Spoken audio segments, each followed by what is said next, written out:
What's up, everybody? Welcome back to another video. This time we've got my highest rated win, but on Lichess. Not quite a magnum opus, but there were a few ideas here. A lot of stuff missed, a lot of stuff found, but only at the end. So stick around because we're gonna figure it out.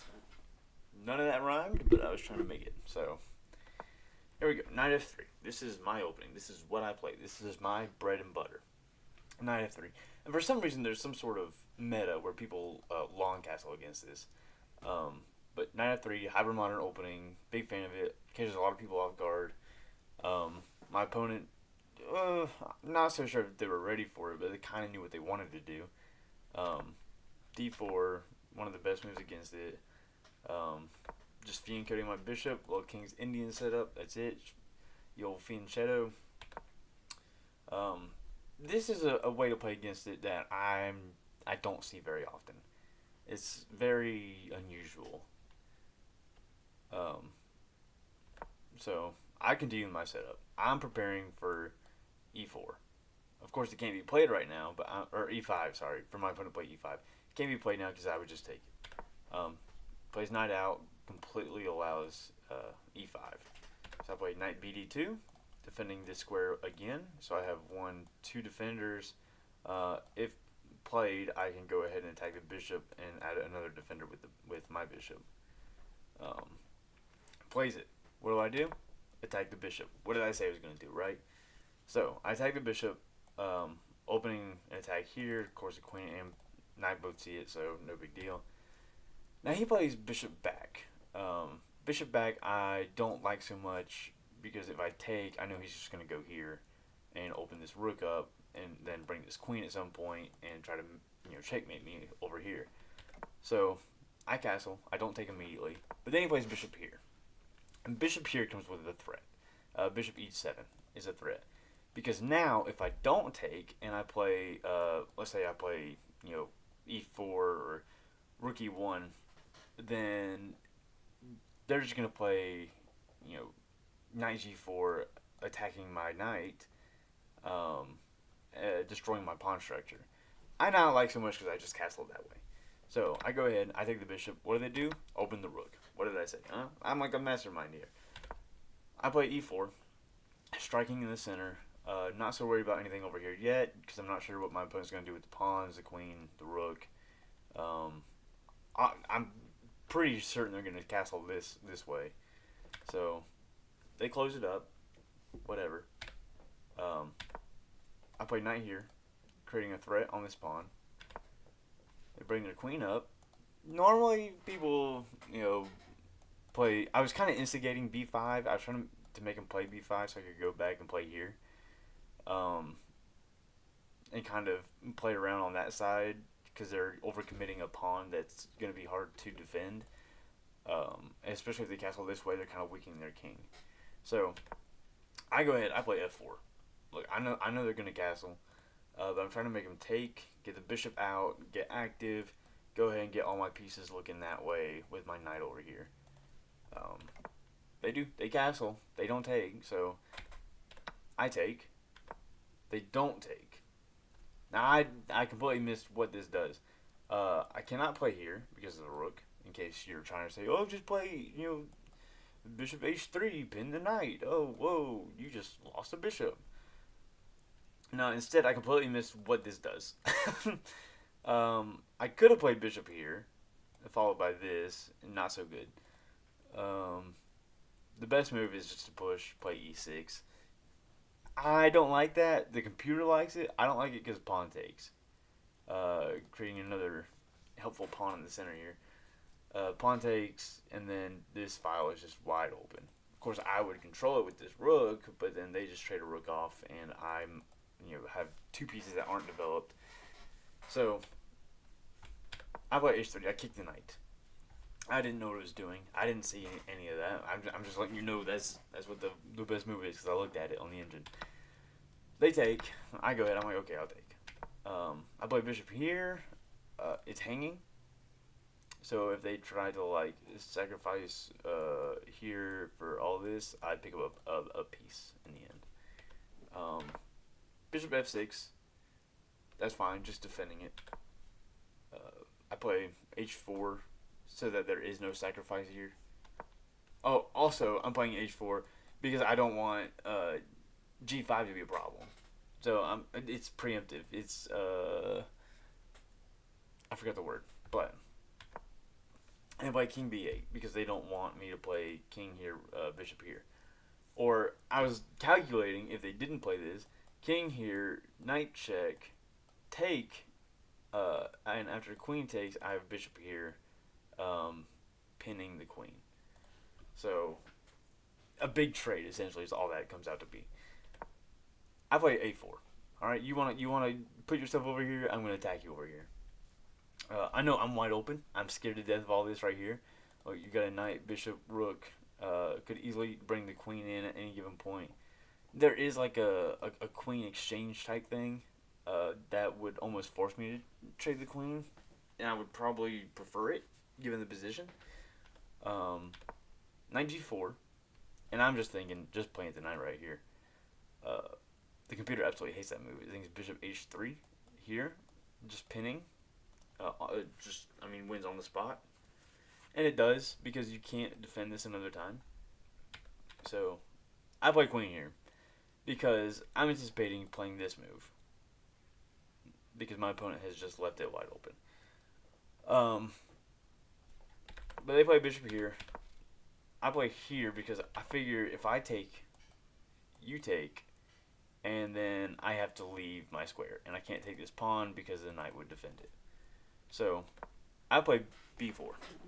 And I'm still attacking on this side. Still a fairly even game. It calls it a blunder because it still wanted this move. It takes, I take with the queen, because if I take with a pawn, then I leave this pawn hanging. So take with the queen is the only move. Now, the only thing I can see my opponent doing is playing here and forking these two pieces. And I was like, okay, well, if you do that, in which they did, I was like, I can take here, and if they take my rook, then I can just come back and recapture. But then I was like, oh, but then there's like rook here. And I'm like, well, I hate that. So I played c1. Because I figured if I move my rook like here or here, then they'll just take this pawn. And I was like, well, I don't want to lose the pawn. Instead of taking the bishop. So I was like, okay, well, I don't want to lose the pawn because the pawn's going to be crucial to me is supporting this pawn. The c pawn is supporting the d pawn, and will be used in the future in this attack if I can deflect. So I play and defend my pawn. Rook fd8, defending their pawn, which is not even under attack because the queen defends it. Oh, girl.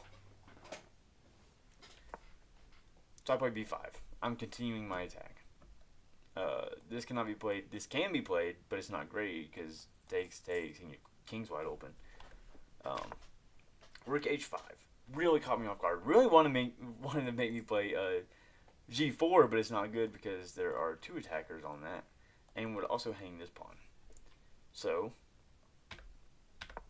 I bring my queen back because I thought, and stupid me, I thought this was coming, and I'm like, oh, that's just gonna trap my queen. It doesn't. I just take with a pawn. I don't know what I was thinking.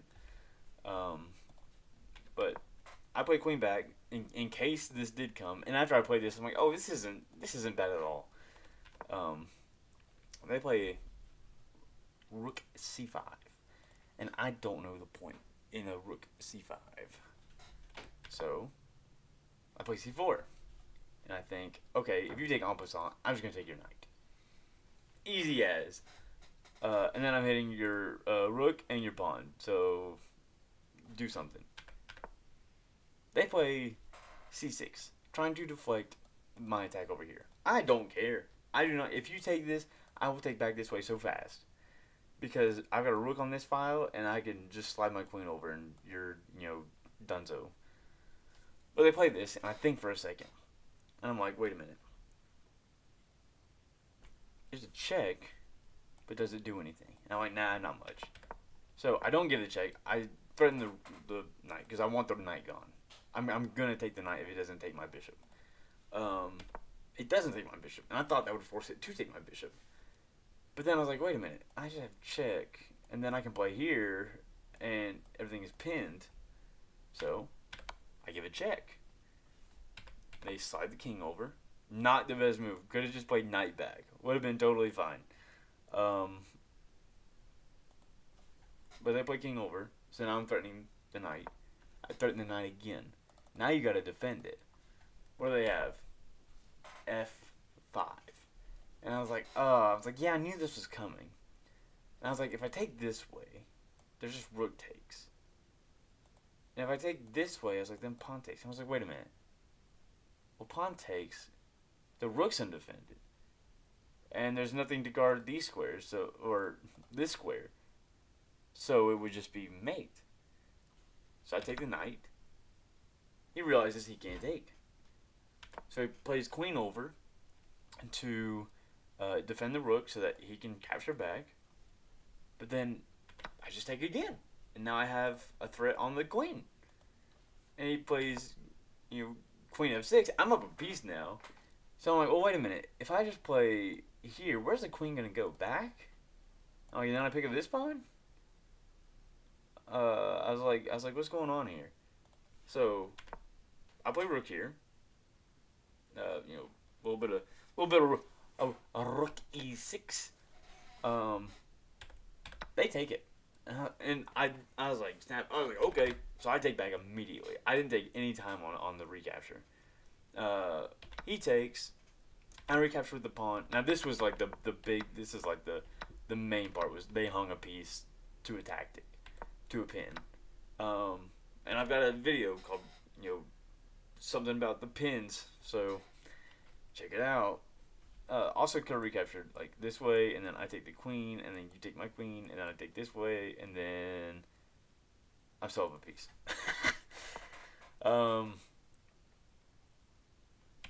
So they take, I recapture, they take back immediately, I recapture, and after they take on c5, I was like, okay, well, I'm going to take this way. I was like, I'm going to take this way because that's, again, going to open the door on this. And if they play this, then I just have this check. But then I was thinking, I'm like, wait a minute. How is this rook going to stop this pawn? Because when I push this pawn, my bishop sees this whole diagonal. When I push this pawn, the rook can't come here because of this pawn. Because it would just get captured. And you can play, king b8, but it's too slow because you're out of the square and I'm going to make a queen. And I was like, wait a minute, why don't I just do that? And lo and behold, I played e7. My opponent thought for a few seconds and resigned. And that is my highest rated win. My opponent was rated 1927 on Lichess. And I was 1864 with a question mark, so I haven't played on Lichess in, I don't know, a year. But yeah, this was...